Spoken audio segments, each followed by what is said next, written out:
what is the role of translation? Why is it important? Well, I think for Yiddish translation, it's important because we're going to lose so much.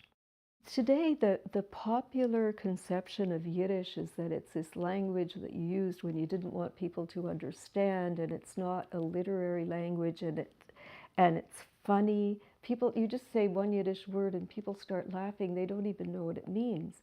And most of the words that are used in popular American culture are not translated properly anyway. So I think it's important to preserve this culture. There were also such amazing things written in Yiddish, and honestly, if I had a second lifetime, one of the things that I would really want to translate are some of the books written by rabbis in Yiddish, who were very scholarly, not just in Jewish subjects, but they were worldly, they were well read, like Nachman Shemin, who lived in Toronto and has written many books. Those books should be translated. He talks about, there are books about Musar, I guess you would call it, where he talks about relationships between husbands and wives, between parents and children, attitudes to the non-Jew.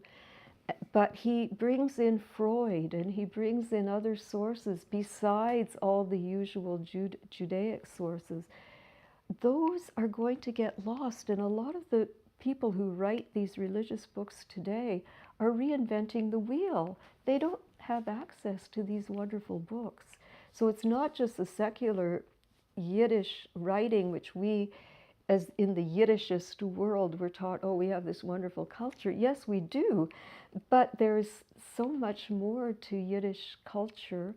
And and as David Katz always points out, there are many authors that we don't even know about, that we haven't even discovered, not just the women, but in general.